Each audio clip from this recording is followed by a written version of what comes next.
Coming up next on This Week in Torrance. The police department carries out an undercover operation. Avisha Scarborough takes us there. Plus, superheroes come out to save the day by fundraising for a good cause. And the city begins the first phase of a 5-month project to revitalize sidewalks across residential neighborhoods. And you won't want to miss this Irish celebration. These stories and much more just seconds away. Your local news starts right now.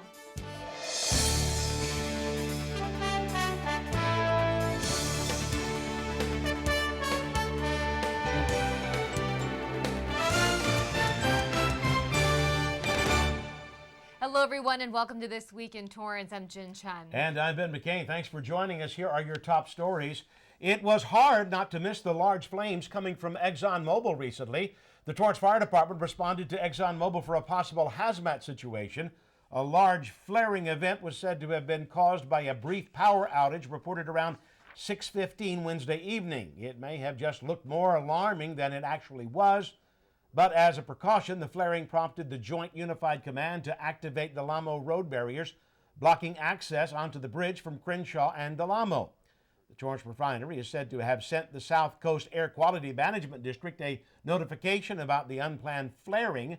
The refinery says that it believes it may have exceeded the reportable quantity of 500 pounds of sulfur dioxide. Authorities say there is no anticipated impacts to the current operation of the refinery. The South Coast Air Quality Management District's hearing, originally scheduled for March 19th, was postponed and rescheduled for Saturday, April 9th at the James Armstrong Theater. Torrance's men and women in uniform were honored recently for not only their hard work, but for their selflessness and daily acts of bravery. The annual Torrance Police Department Awards and Appreciation Luncheon at the Torrance Marriott recognized different divisions and officers within the department. Those honored showed outstanding performances and have gone above and beyond the call of duty. Some of the award recipients included officers and unit citations, Torrance Police Explorer Advisors, Civilian Employee, and Sworn Officer of the Year. The challenges they face are great. The bravery they display is inspiring. Lastly, let us all thank their families for allowing them to protect and serve our community. 3 years ago, the Torrance Area Chamber of Commerce partnered with the Police Department management to create this event. It feels great to be recognized, but it goes without saying that none of this would be possible without the support of the residents of Torrance. In total, 28 awards were given out at the luncheon.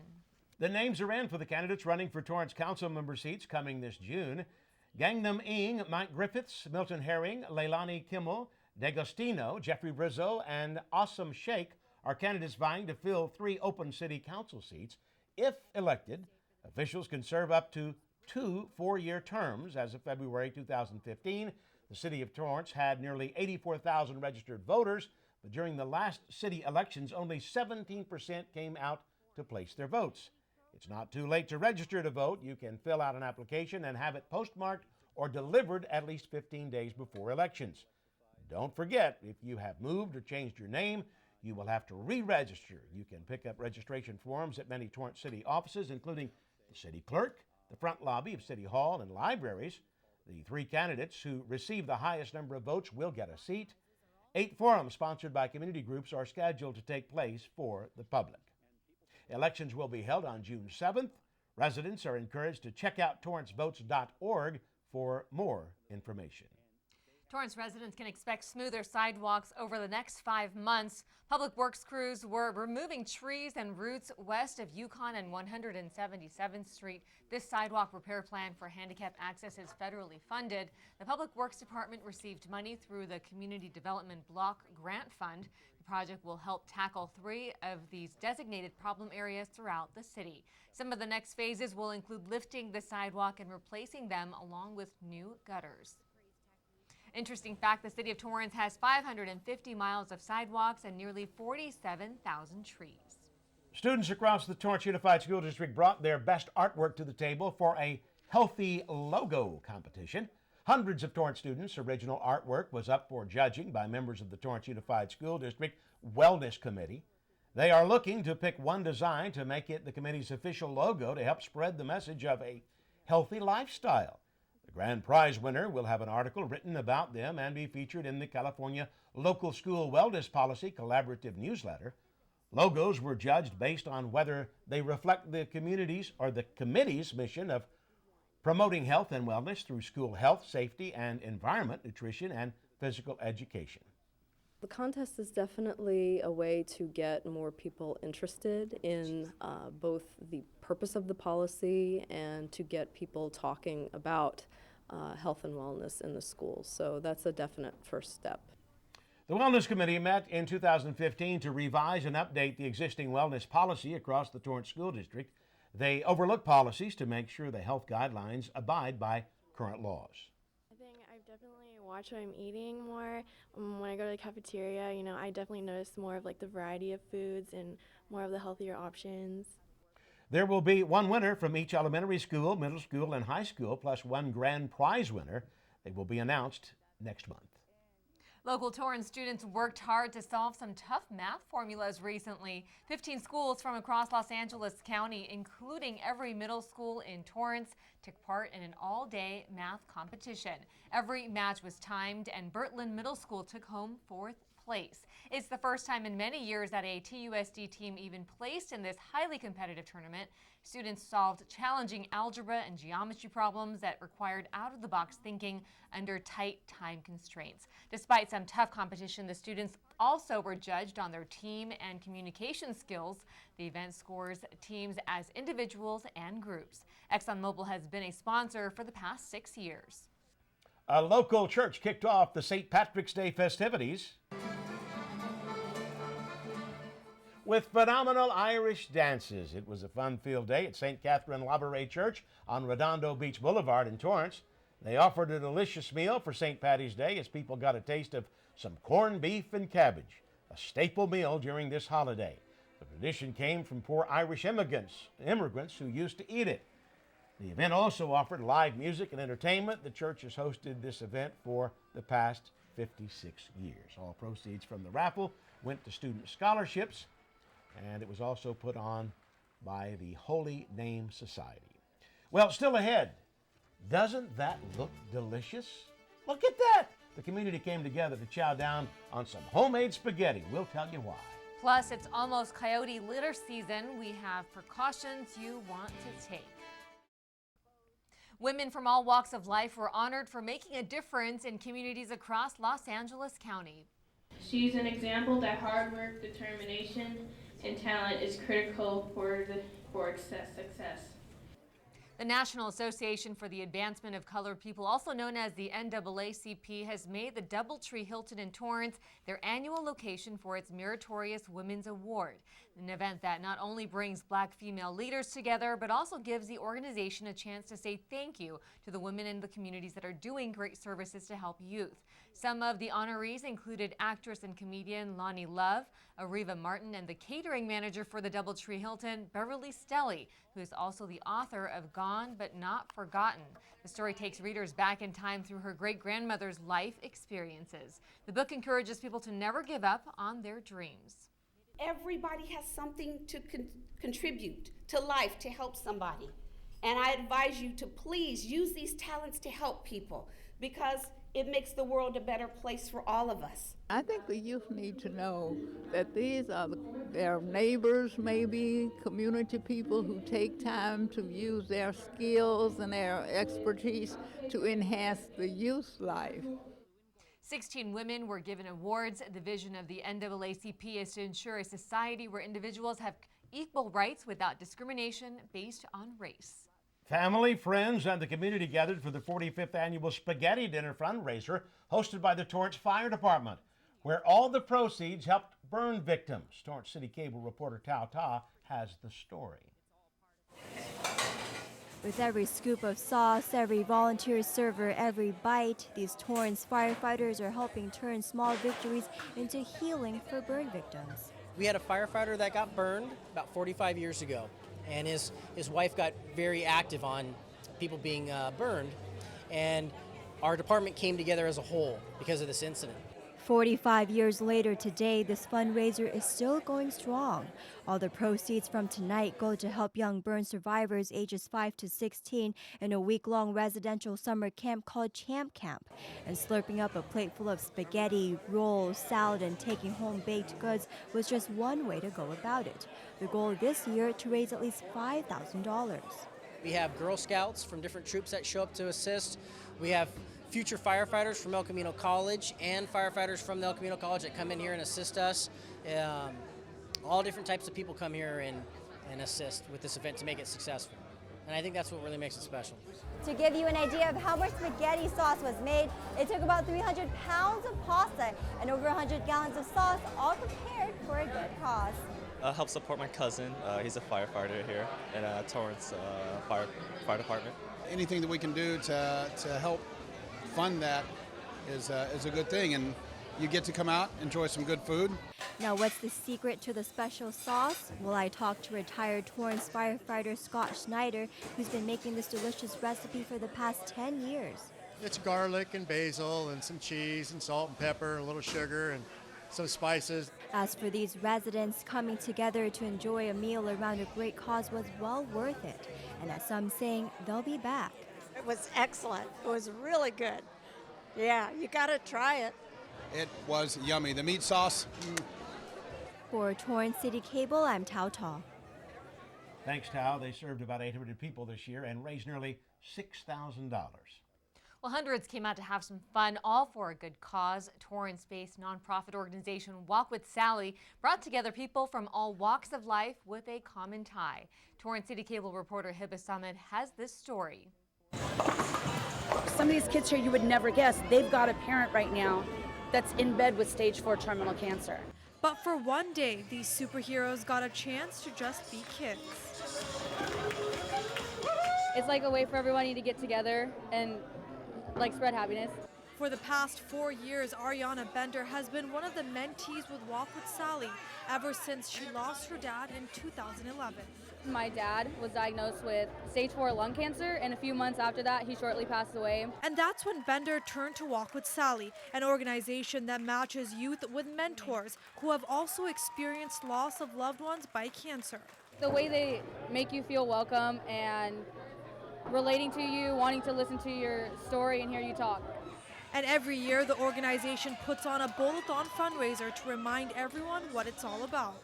I think it's so important for people, whether it's the family member who's got the child involved with the program to someone like me who invites friends to watch, to see really where that money that they're helping to donate really goes. Cindy McMaster has been a mentor for Walk with Sally for more than 5 years, giving her something she never had. I think Cheyenne has kind of done more for me sometimes, I think, than I've done for her because, I didn't have somebody. Walk with Sally raised nearly $45,000 at this year's bowl-a-thon, but the most important part is bringing the mentors and mentees together. So to see it as an idea come to life and to be able to help thousands of families throughout the last 10 years, I'm inspired every day. Helping nearly 60 families during any given time, founder Nick Arquette hopes to grow the organization across Los Angeles County to make sure youth like Bender know they're not alone and stronger than ever. When you put everybody together in one room like this, obviously the energy is great and you can release yourself more and be comfortable with others. For Torrance CitiCABLE, I'm Hibba Summit. Thanks, Hibba. It's the 10th annual year this fundraiser has been going on strong. The money will help pay mentors and staff. Torrance High School students glammed up to strut the runway. Students showed off some of the latest and trendiest prom fashion. Torrance Teen Center and the Attic puts on this show annually, and it is the 15th year they are doing it. Thanks to Torrance's beauty school, students looked like they were ready for prom with their hair and makeup done. The Attic partnered with local businesses who provided dresses and tuxedos for students. Windsor, Men's Warehouse, and the Ankari were some of the ones who took part this year. We hope that they can get the latest trends for the prom season so they can see what the businesses have to offer for their prom season. Looking good. 42 models participated. For one day, Wilson Park became a shopping heaven for locals. Tents lined up at Wilson Park with vendors offering unique products not found anywhere else. It's the 29th annual Spring Boutique that shows off locally handcrafted items such as fine jewelry, ceramic pieces, and unique decor. With more than 110 vendors this year, there was much more for families to enjoy. The little ones had the chance to make their own crafts and even meet the Easter Bunny. I was introduced here at Torrance about 5 years ago, came out and just enjoy the people here, so I keep coming. I come in the spring and I come in the winter. You could never find anything so unique, well priced in many instances, so wonderful, so fun to see, and just to interact with the different craftspeople is great. The Torrance Youth Council also hosts a Christmas boutique during the wintertime. Many had the chance to take a walk back through history recently. The Torrance Historical Museum celebrated Women's History Month by remembering Isabel Henderson. Torrance's first librarian, professional genealogist Connie Moretti, presented information on Isabel Henderson's life. Many of the items from the first librarian are archived right here in Torrance, which helped Moretti with her research.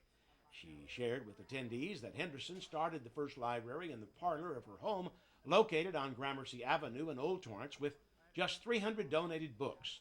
Moretti also shared many interesting facts, such as the name of the first book bought for the library, called Turn of the Road.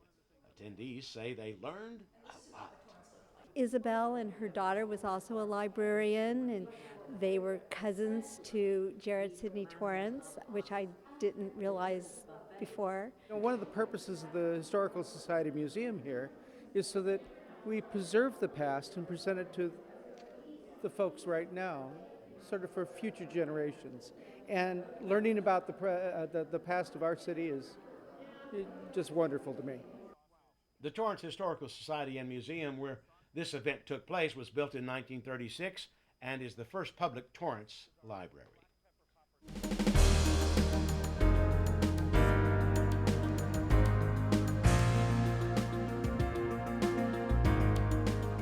Authorities are asking the community to take precaution after a coyote attack recently. A resident in Old Torrance, north of Sepulveda and east of Crenshaw, reported to Torrance's animal control that their pet was attacked in their backyard by a coyote. Other residents have also reported numerous coyote sightings in residential areas like the southeast of Torrance. These pictures were taken of a coyote near Lago Seco Park recently. According to the California Department of Fish and Game, coyotes play an important role in the ecosystem. Throughout the state, there may be up to 750,000. They fear humans and can become more aggressive if they are given access to human food and garbage. To avoid problems with coyotes, authorities encourage people to never feed them.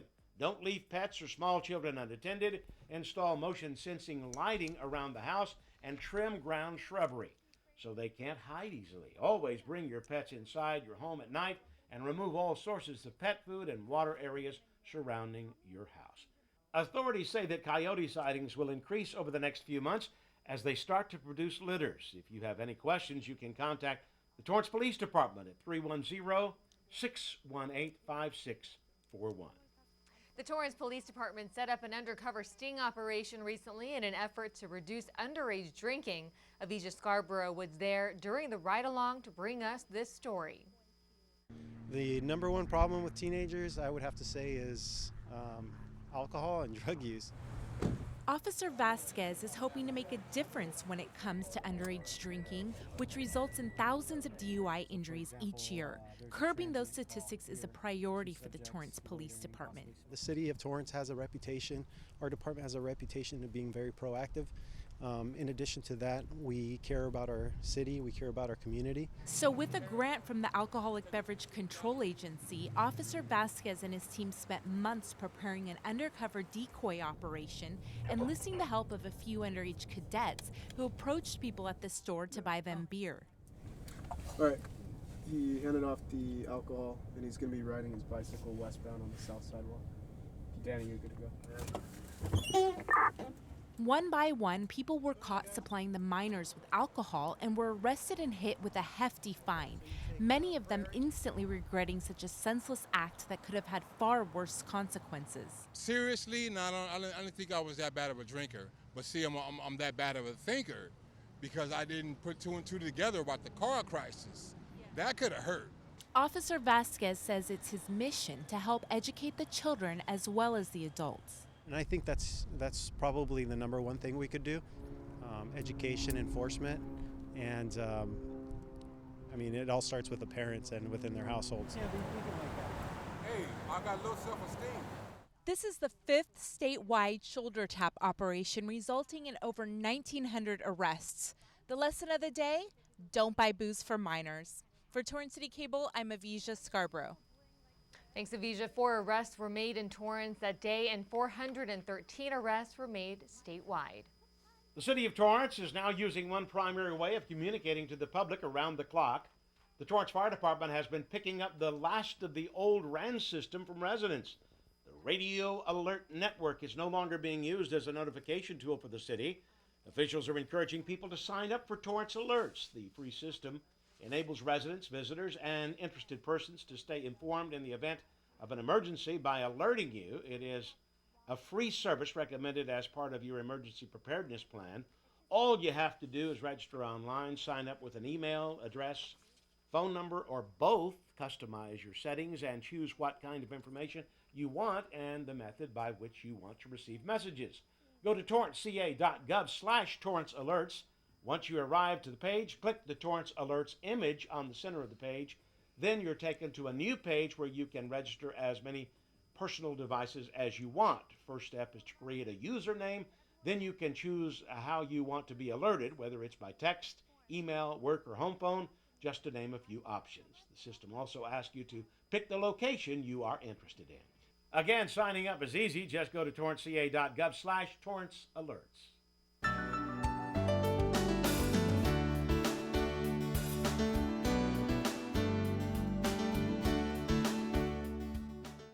A big-name store retailer is opening its 4th store here in Torrance. This Smart and Final, located on Torrance Boulevard in Hawthorne, hosted a pre-opening shopping day event recently to celebrate its new location. Torrance elected officials were also there for the festivities. The 3,000 square feet location will make it the largest Smart and Final store in the city. It will have an expanded produce, meat, and health and beauty section. Plus, to top it off, they are offering a $1.99 card section for customers to take advantage of. The manager of the store says it is the quality and value of items at Smart and Final that has made it a success over time. The location previously was home to Albertsons, then Hagen, before closing down. Smart and Final was able to come into this shopping center and open this brand new beautiful store. We have added 65 new jobs to this community. Smart and Final has been a corporate partner to many here in Torrance, including the South Bay Volunteer Center. The supermarket chain presented them with a check for $2,000.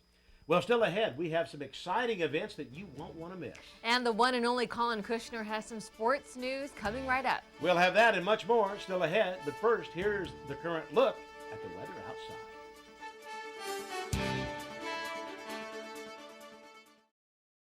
Welcome back, everybody. Here are some events happening this month. The Torrance Roseblood Association has a fundraising event you won't want to miss. At TGI Fridays, the event will support its 2017 Tournament of Roses Parade float entry. You must bring a printed flyer, which you can find on torrancerosefloat.com. The Torrance South Bay YMCA is hosting a blood drive on March 24th from 9 a.m. to 3 p.m. You can sign up for the drive at redcrossblood.org. If you donate, all participants will receive a discounted ticket offer to an Anaheim Ducks and LA Kings game. And before we go, we have a sneak peek at the latest sports desk with Colin Kushner. That's right, Colin. What do you have for us? Thanks, Jin and Ben. Shut up and dance with me. Jin and Ben, get your comfy shoes on. We going dancing. I'll get you Bishop Boys and West Girls Sav State Regional Tourney highlights, plus football in March. Not exactly. Huge Torrance area football news. You'll hear from Bishop Montgomery's Brendan Marafino and Bryce Matthews. That's 4 and 9:30 p.m. right here on CitiCABLE. Boom sauce, Jin and Ben. Back to you. You got to admit that guy, he's got enthusiasm. Thanks, Colin. That does it for us on This Week in Torrance. I'm Ben McCain. If you've missed any portion of our show, You can catch us again at 11 a.m. and 6 p.m. And I'm Jin Chun. Thanks so much for joining us. We'll see you next time.